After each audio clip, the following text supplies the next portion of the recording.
Nous allons évoquer la présence à Lomé de Jack Ma, le fondateur d'Alibaba. C'est un grand groupe du e-commerce chinois. Il a animé ce jeudi une conférence avec une vingtaine de jeunes entrepreneurs togolais qui ont donc répondu présents. On va essayer de voir donc un peu cette actualité avec également les opportunités bien que peuvent apporter les activités commerciales en ligne. Nous évoquons le sujet avec Israël Afradjo. Bonsoir. Bonsoir, très cher. Vous êtes communicateur digital. Merci d'être notre invité. Merci plutôt à vous. Vous avez aussi, et j'imagine que de par votre métier, communicateur digital, la présence de Jack Ma vous intéresse, hein? Oui, bien évidemment. Ça m'a beaucoup intéressé. Je me suis même inscrit. Oui. Apparemment, selon les informations, il n'y a que 21 personnes qui ont été sélectionnées. Du coup, je fais partie des malheureuses personnes qui n'ont pas été sélectionnées.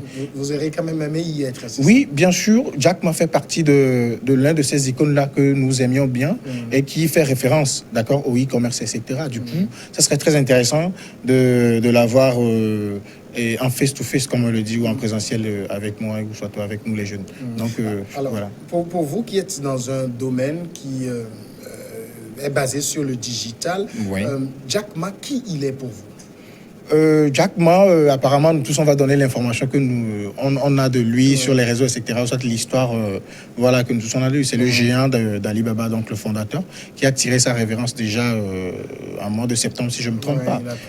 Il a pris sa retraite. Voilà. Donc, c'est le gars qui a mis sur pied Alibaba et après 3 ans, qui a fait 800 000 dollars de chiffre d'affaires. C'est très intéressant.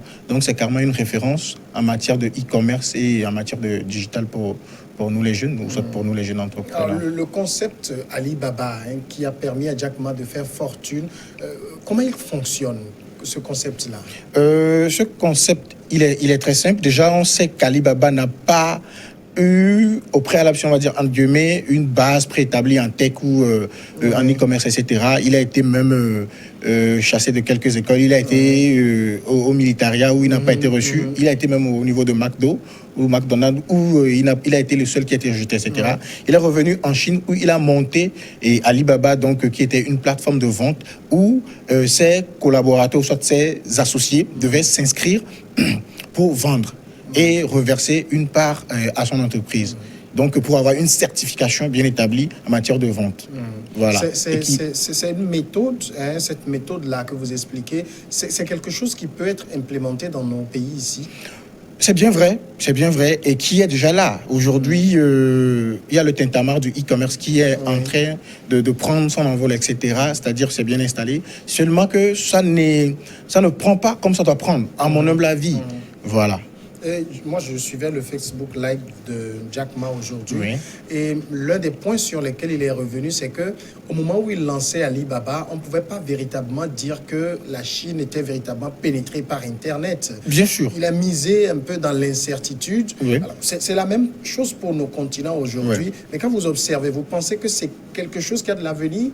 Parce que acheter en ligne, c'est pas moi, par exemple, mon premier réflexe. Hein. Oui, c'est bien vrai. C'est bien vrai. Alibaba, déjà, ou Jack Ma, quand il était revenu, il a copié typiquement ce qu'il a regardé en Chine et en mettant peut-être une petite innovation, soit de la valeur ajoutée, etc. Et ce qu'il a implémenté en Chine. Alors, par rapport typiquement au Togo, oui, ça a de l'avenir. Ça peut prendre, comme Jack Ma l'a dit aujourd'hui sur les lives, comme tous nous l'avons suivi, c'est un problème d'éducation.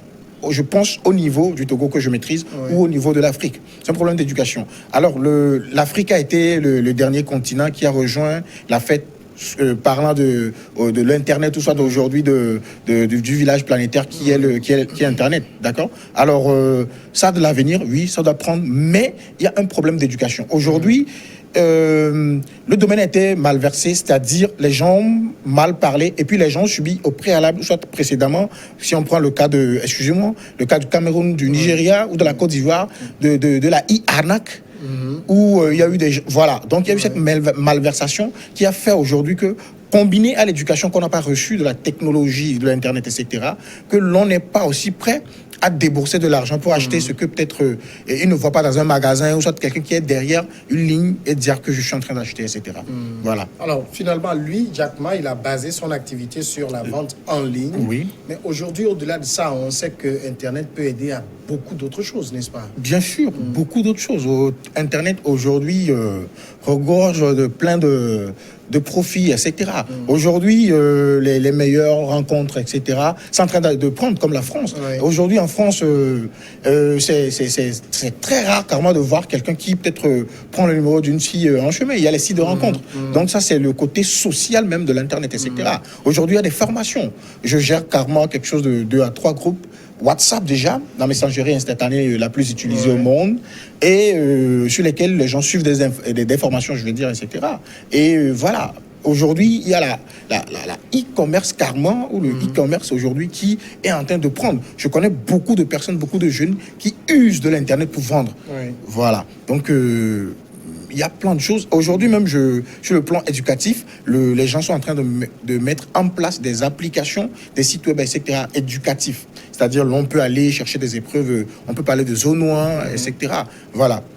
Mais est-ce qu'il n'y a pas quand même un handicap au niveau du continent? C'est vrai qu'aujourd'hui, vous voyez, la plupart des jeunes se baladent avec un smartphone en main, mais la qualité même de la connexion qui arrive à ces personnes, ça pose un problème aussi. Et c'est aussi une des conditions de réussite sur le net. Oui.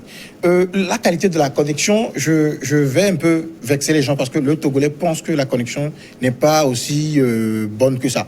Moi, j'ai fait Accra, j'ai fait le Bénin. C'est vrai que la connexion est extraordinaire là-bas. Mais ça fait partie de ce qu'un petit pays peut faire. Aujourd'hui, comme l'a expliqué le DG de Togo Sel un jour, nous étions à une conférence où il a dit, et j'ai vérifié c'était vrai, quand on prend le Cameroun, la Côte d'Ivoire, même le Ghana, c'est un pays vraiment immense, où pour acheter des machines, ça peut aller, parce qu'ils ont maintenant la clientèle qui est là, c'est-à-dire qu'ils peuvent rembourser, soit revaloriser le prix qui a été mis. Alors que le Togo, l'investissement. Alors que le Togo, c'est pas ça. Nous sommes un petit pays, 7 millions, nous sommes que 7 millions. C'est pas petit non plus, hein. C'est pas petit non plus, mais les 7 millions ne sont pas aussi sur Internet, soit n'usent pas d'Internet, etc. Alors, déjà, nous, on débourse beaucoup d'argent pour avoir de grosses machines, etc., pour peu de personnes. Donc, ce qui veut dire que la connexion doit être, pour dire, chère. Mais l'utilisation que nous devons faire de l'Internet, soit de la connexion Internet, nous va bien. Moi, je le dis. Aujourd'hui, c'est vrai que des fois, il y a des bugs, comme dans les autres pays. Oui, ça faut le dire. Mais... moi, en tant que communicateur, j'use de l'Internet aujourd'hui pour faire tout et je n'ai pas carrément de blocus. C'est vrai que j'ai des personnes dans les autres pays qui m'appellent des fois, surtout les appels vidéo, et ce n'est pas trop ça. Des fois, j'ai déjà fait une formation où je voulais faire une visioconférence avec quelqu'un. Ça n'a pas été aussi ça. Ça, on déplore ça. Mais n'empêche que ce qu'on a, on peut l'utiliser. Voilà, humblement. Vous êtes véritablement dans le domaine. Est-ce que vous gageriez aujourd'hui, par exemple, qu'on est dans la 4G, ce qu'on appelle véritablement la 4G? Oui, c'est un problème, je vais dire, pour faire la question typiquement technique, mais je pense que la 4G, par rapport à ce que j'ai utilisé à Accra, s'il faut faire le comparatif, ce qui n'est pas du tout bien, surtout sur un plateau, sur une chaîne de télévision comme... voilà. Alors, mais je vais le dire, c'est pas la même chose. C'est pas la même chose. Il y a déjà, j'avais discuté avec... heureusement, je ne vais pas donner le nom, des techniciens de Togo Sel qui m'ont parlé de la 3,75 G, ce qui veut dire que nous ne sommes pas véritablement dans la 4G. Encore faut-il savoir si on était vraiment dans la 3G. Dans la 3G, voilà, justement. Et je n'ai que ça à donner comme réponse. S'il faut faire le comparatif là, je ne pense pas véritablement. Est-ce que c'est pas un frein? Oui, un frein dans le sens où il y a certains blocus, ça crée certains blocages au niveau surtout des personnes qui usent vraiment de l'Internet pour faire de la richesse, comme justement nous les communicateurs, etc. Aujourd'hui, je connais quelques chefs qui utilisent de la visioconférence, ou soit des visioconférences pour traiter des données au sein de leur entreprise, pour même vendre, etc. Et voilà. Ça constitue des freins. La fois dernière, c'était seulement hier où il y avait eu encore un problème de réseau où on ne pouvait pas retrancher de l'argent sur nos comptes. Je ne sais pas si vous êtes au courant. Donc, j'ai pas essayé. Voilà, donc on ne va pas donner de nom pour faire de mauvaises publicités, mais n'empêche que c'est un blocus. Supposons aujourd'hui où la fois dernière, il y avait des jeunes qui voulaient lancer en fait, une plateforme de vente, de paiement de cartes de crédit. Alors, ce qu'on a constaté quand ils voulaient lancer ça, puisque j'étais avec eux, c'est que quand tu veux payer, que la connexion n'est pas bonne, ça part, mais ça ne signale pas. Alors, tu payes doublement. Voilà un peu s'il faut le faire très court. Des problèmes ou soit des hicks que la mauvaise connexion peut poser. Alors, dans ce contexte-là, quand des pays, par exemple, comme le Togo, font venir des géants mondiaux comme Jack Ma pour venir exposer leur réussite qui est basée sur Internet, est-ce qu'il n'y a pas un problème?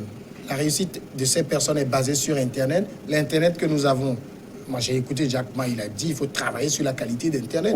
Celle que nous avons, elle n'est pas aux normes. Comment on peut réussir avec ça? Oui. Alors, c'est vrai, c'est comme s'il y avait des phasages. C'est comme si... Mais il faut dire que, comme je viens de l'énumérer, ou soit de l'énoncer, l'Internet qu'on a, on dit qu'il faut faire avec les moyens de bord. Excusez-moi. Alors, pour que ça puisse prendre, pour qu'on puisse vraiment accéder aux autres utilités d'Internet, c'est vrai qu'il faut carrément retravailler sur la connexion. Et je pense que c'est en train d'être fait. Puisque la fois dernière, comme je le disais, même quand nous étions au niveau de la BIDC, la fois dernière au niveau de l'Ometec, ça a été encore dit. Je ne fais pas partie de Togo comme pour dire que oui, c'est en train d'être fait, mais nous espérons que ça va se faire et que dès les années à venir, nous n'aurons plus justement ces petits soucis. En même temps, ce que nous disons ici, nous on sait qu'on est dans la grande agglomération, dans la capitale. Oui. Ça va mieux. Maintenant, quand vous commencez par faire un certain nombre de points dans le pays, que ce soit au Togo, au Bénin, ou je ne sais pas où en Afrique, c'est complètement, vous m'excusez le terme, naze comme connexion. Oui, ça je suis totalement d'accord avec vous. C'est vrai, la fois dernière j'étais à Tivier où on devait faire un don à des écoles. C'est vrai, j'ai fait carrément toute une journée sans connexion. C'était eux, mais il n'y avait rien, qui... Ça constitue un énorme blocus. Puisque aujourd'hui on parle des plateformes agricoles, voilà justement. Donc je me demande comment par exemple Dona et Tri fait par exemple pour vendre ou pour récolter, soit pour recueillir, ne serait-ce que des données au niveau de Cara, etc. et tout ce qui va avec. Je ne sais pas comment il s'y met, mais n'empêche, comme tu viens de le dire, c'est un véritable problème si on sort des périphéries de Lomé. Et donc c'est assez mal vu que Théviers à quelques kilomètres, je pense 40 ou 50. Une trentaine. Trentaine de kilomètres de Lomé. Voilà. Vous pensez que c'est une volonté politique qu'il faut?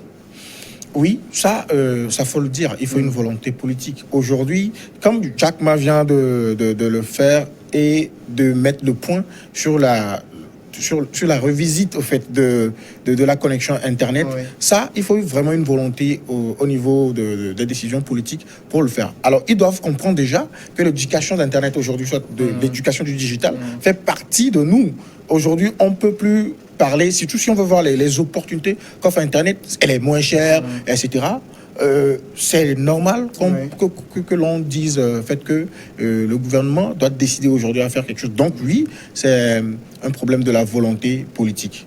Voilà. Alors, Jack Ma, on le dit, c'est un exemple et vous avez essayé de le rappeler. Son parcours n'a pas été très rose.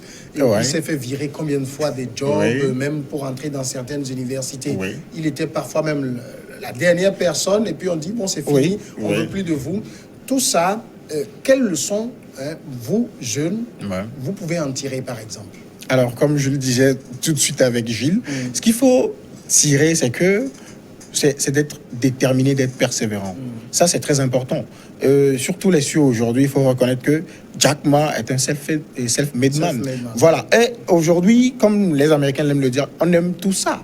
Et s'il faut vraiment l'être, et il ne faut pas compter sur quelqu'un, etc., il faut être persévérant. C'est-à-dire, aujourd'hui, il faut faire vraiment baisser la tête et aller rien qu'aller.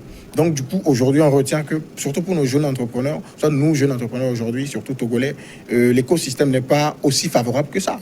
Et il n'y a que la détermination et la persévérance qui peuvent octroyer la réussite à des jeunes entrepreneurs. Il y a plein d'exemples que je peux donner, donc voilà. Alors, moi quand j'ai fouillé sur la vie de Jack Ma, j'ai découvert sa fortune personnelle. Ça fait 39,5 milliards de dollars. Je n'ai pas essayé de convertir en CFA pour ne pas avoir le vertige, mais je veux juste signaler à ceux qui le suivent que ça dépasse le budget du Togo quand même. Oui, on vient de le dire tout de suite. C'est des choses aussi qui peuvent amener les jeunes à vouloir faire comme, c'est-à-dire, il a réussi, c'est une grande fortune aujourd'hui, je veux ressembler à ça. Oui, bien évidemment, bien évidemment. Comme pour moi d'ailleurs, et comme pour tous les autres, je peux parler à la place des autres. Comme la PNL le dit, c'est juste de pouvoir voir des personnes qui ont réussi, souvent dans certains domaines, et d'ajouter des réajustements à notre niveau, soit d'adapter leur réussite à notre réalité. Oui. Ça, faut le reconnaître. Oui, la fortune de Jack Ma nous pousse beaucoup à persévérer, comme je viens de le dire. Ou soit, Mais oui. quand vous venez d'un pays où je vais être revenu, par exemple, on dit Oui. Tonyevia, ça me va. Ouais. Hein? Comment on peut vouloir... Au fait, ce qui m'a plu aujourd'hui dans l'intervention de Jack Ma, c'est qu'il a parlé de l'éducation. Vous savez, Ouais. l'éducation plus la culture fait le socle de réussite de tout être humain. Et aujourd'hui, quand on prend la jeunesse togolaise, etc., moi, je le dis, même tant bien même que je sois jeune, le problème est structuré au niveau, soit le grand défi est structuré au niveau de l'éducation. Ouais, ça, faut le reconnaître. Tonyevia, comme vous venez de le dire dans notre jargon, déjà, c'est un problème et un blocus. Et ce n'est pas en phase ou soit en harmonie avec notre devenir. Je vais donner un exemple palpable. Quelqu'un qui veut devenir un milliardaire comme Jack Ma, etc., et qui dit Tonyevia, on ne sait jamais que ce pays, ça ne va pas avancer, c'est quelqu'un déjà qui installe des modules dans son subconscient qui vont le contrecarrer à ce qu'il ne soit pas tellement productif au point de devenir milliardaire comme Jack Ma. Jack Ma, comme vous l'avez énuméré tantôt, s'est lancé dans le vide et heureusement quelque chose l'a récupéré où on parle aujourd'hui d'Alibaba, etc. Nous aussi on devrait faire de même, croire en nous et croire que demain sera meilleur et ne plus chercher Tonyevia. Je me dis aujourd'hui, si vous venez d'une famille nombreuse comme moi et vous dites Tonyevia, les autres vont faire comment? Alors que peut-être il se pourrait que la Providence a fait enseigne à ce que ça ne soit vous la lumière de cette famille et pour corriger les tirs, si on peut le dire comme ça. Et puis Jack Ma, quand je l'ai suivi aujourd'hui, il donne en tout cas l'image de quelqu'un qui a une mentalité de gagnant. Je crois qu'il y a un jeune entrepreneur togolais qui lui a dit, moi je fais 40 000 cartons par mois. Oui. Il dit, moi, à votre place, les 40 000 cartons, je vois 40 millions de cartons. Ouais. Mais vous voyez, c'est ce que vous avez dit, cette éducation, ça bloque les gens. Oui. Il faut aller progressivement, Voilà. ne C'est pas être trop pressé. oui. On nous avait dit qu'on ne peut pas mettre deux choses dans la bouche. Voilà. Des freins. Et comment on enlève tous ces freins-là pour évoluer finalement? Aujourd'hui, c'est assez simple de le dire, mais très compliqué à faire.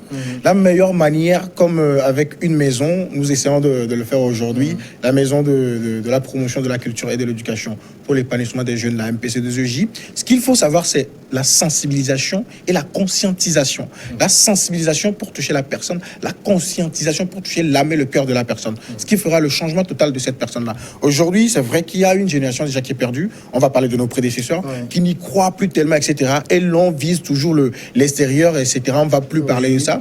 Mais n'empêche qu'avec de l'information, déjà donner le maximum d'informations. Le problème aussi, c'est que nous, les jeunes Togolais, nous manquons d'informations. La fois dernière, nous étions à une formation où il y a une dame qui a dit il n'y a pas de financement pour les entrepreneurs au Togo. Ben, attends, aujourd'hui, ce sont des trucs qu'il ne faut plus évoquer. Puisqu'il y a du financement, en tout cas. Voilà, justement, il y a énormément de choses. Alors, par la sensibilisation et la conscientisation, on peut apporter l'information aux jeunes et maintenant traiter ces informations-là au sein des jeunes, comme vous venez de le dire, délicatement, le faire avec substitution. C'est-à-dire, il faut changer ce qu'ils sont déjà, mais il ne faut pas écraser, comme les gens le disent en jargon fort, formater. Non, si vous voulez formater, ils seront perdus. Voilà, il faut aller pas à pas. Et maintenant, aujourd'hui, il y a des jeunes qui réussissent et qui doivent maintenant essayer de démontrer aux autres, comme Alibaba l'a fait, que c'est possible et qu'on peut le faire.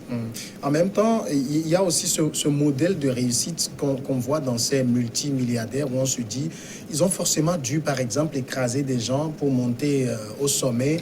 Et ça, c'est pas culturel pour nous. C'est aussi un blocage. Oui, je suis tout à fait d'accord. Il faut le reconnaître.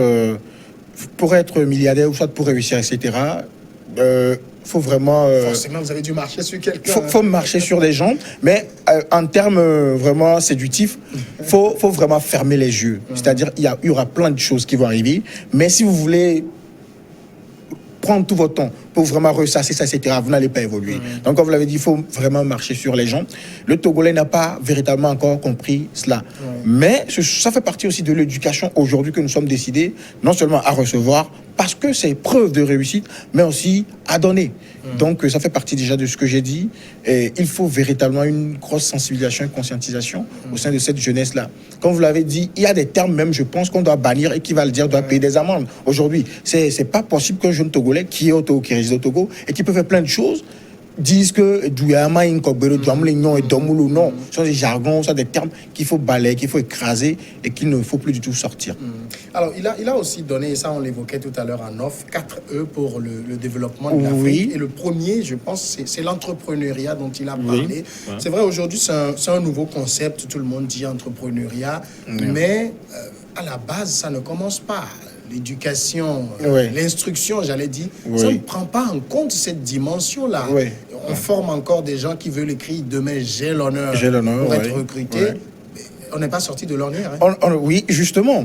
Le problème de l'éducation et de l'entrepreneuriat, je veux dire, excusez-moi, pour le Togo, c'est un véritable défi. Aujourd'hui, je suis très fier de cette jeunesse-là, de ma jeunesse-là, qui a compris. Moi, je suis jeune entrepreneur vraiment confirmé, etc. Aujourd'hui, même, j'ai la possibilité de travailler dans des entreprises, mais je veux même pas, parce que on aime trop l'entrepreneuriat, etc. Mais n'empêche que c'est, comme je l'avais dit, déjà un déphasage, parce que ce qu'on a reçu, c'est pas aujourd'hui ce qu'on prône. Alors, en même temps, aujourd'hui, il faut reconnaître qu'il y a l'intrapreneuriat que les Wallons est en train de prôner, etc., qui est en train de prendre aussi. Et comme je viens de le dire, des jeunes qui ont réussi. Il y a le cas d'Adamas Koudou, le cas de Bessan, le cas de Tanko Timati, etc. Des personnes que je connais, d'Urbain Amoussou, des entrepreneurs certifiés, confirmés, qui réussissent et maintenant qui doivent, par leur parcours, impacter, influencer nous, les jeunes qui sont en arrière, pour que nous puissions véritablement suivre cette tendance-là. Mais tout en comprenant quelque chose. Il y a eu une vague de jeunes qui a pris l'entrepreneuriat comme un refuge. Et il y a eu une autre vague qui a suivi, qui a pris l'entrepreneuriat comme une source véritable de richesse et surtout prompt. Alors que ce n'est pas véritablement ça. Il y a un background, il y a carrément un caractère qu'il faut se forger dans le domaine de l'entrepreneuriat. Et si on ne peut pas être entrepreneur outre ça, c'est ça ou c'est ça. Ça, vous l'avez comment? Qui vous le donne? Parce que je l'ai dit, l'instruction qu'on a eue au Togo pour avoir le bac, vous devez faire 13 années d'études. On n'a jamais été préparé à l'entrepreneuriat. Alors, on nous dit, c'est la clé de la réussite, mais vous avez cette clé-là où? Alors, moi, comme je le dis à toutes mes formations, moi, j'ai été un vendeur fin. Du coup, moi, j'ai appris à entreprendre comme ça. C'est-à-dire, j'achetais... Voilà. C'est-à-dire, j'achetais... Voilà. C'est-à-dire, j'achetais... Voilà. J'achetais, je revendais, etc. C'est ce qui m'a fait même acheter ma moto. Entre-temps, je pense en 2015. Bon, bref. Alors... Moi, j'ai compris le goût, j'ai pris goût à l'entrepreneuriat quand je suis entré à Accra, où j'ai fait 2 ans avant de revenir à Lomé. Les pays anglophones sont très en avance. Voilà, parce que je l'ai déjà dit à plein de gens, à plein de formations à qui veulent l'entendre. J'étais au Ghana où on a lancé des recrutements en fait, au sein du gouvernement. Et quand on suivait la télé, habituellement, on revenait sur la même information. Plus de mois. Et mon chef me disait que c'est comme ça ici, que les jeunes s'en foutent véritablement de... Parce que il y a le Ghanéen aime la liberté. La liberté. Et ils sont très tends. Ici, quand vous faites une offre d'emploi de 2000 prases, vous avez 20 000, 30 000... Justement. Alors, et mon chef me dit ici, c'est comme ça, et que l'on... Ici, désire vendre le pain au bord de la route, faire son chiffre d'affaires, etc. Que d'aller se quelque part, travailler pour quelqu'un... Et le terme entrepreneur, le terme de l'entrepreneuriat m'est venu, donc est sorti, où j'ai fait des recherches, etc., où j'ai appris plus au Ghana. L'homme est tellement... Et alors, je me suis un peu plus intéressé à leur éducation que moi, j'essaie de reproduire carrément ici. Tout le monde le sait, et qui me connaît, les gens qui me connaissent le savent. Alors, ce que, par exemple, dès le bas âge, il inculque une valeur de liberté à l'enfant et de dire, ou soit d'aider l'enfant à faire ce qu'il veut. C'est-à-dire, par exemple, déjà à l'école, on essaie de restructurer l'éducation de l'enfant de telle enseignant à ce qu'il n'ait une base maximale, soit une base maximale assez grande à la base, mais en évoluant, il a en même temps une spécificité. S'il veut devenir maçon, au collège déjà, il est maçon. Et il est maçon jusqu'à ce qu'il n'ait le bac, etc. Et il entre à l'université. Et c'est comme ça, ils évoluent. Alors, j'ai vu que c'était quelque chose qui était très intéressant, où je suis revenu au Togo, où j'ai appris l'entrepreneuriat, etc. Où, puis, il y avait aussi des gens... qui ont bien évolué, soit qui ont bien amassé quelques petites fortunes dans ce domaine aussi au Togo. Alors Israël, dernière question sur le sujet, on va revenir un peu sur le digital même. Quand vous voyez aujourd'hui les jeunes, je l'ai dit, la plupart se baladent avec des smartphones. Est-ce qu'ils en font? Est-ce que c'est le meilleur usage? Non, du tout, ce n'est pas le meilleur usage. Désolé de le dire, mais ce n'est pas le meilleur usage. Aujourd'hui, nous essayons aussi de donner cette information-là à la jeunesse, qui est qu'ils peuvent, véritablement profiter d'Internet que ce qu'ils font. Aujourd'hui, c'est déplorable de voir les filles se mettre du polish, etc., de s'envoyer les photos, faire sans l'air, etc., ou tout le temps des musiques, des hard vidéos, des vidéos pornographiques, etc. Désolé de le dire, mais ce n'est pas la bonne. Internet regorge de plein de potentiel ou soit d'occasions, etc. Alors aujourd'hui, ce qu'il faut faire déjà, c'est de revisiter l'éducation au sein de la jeunesse et d'apprendre aux jeunes ce que Internet peut leur apporter de bon pour qu'il y ait une substitution au sein de cette jeunesse-là. Voilà. Israël Afradio, merci d'être passé. Merci plutôt à vous. C'était un plaisir d'être à l'antenne avec vous. Vous êtes communicateur digital. On va maintenant observer la pause et nous allons ensemble regarder le journal. Et dans une dizaine de minutes, on se retrouve pour Regard croisé.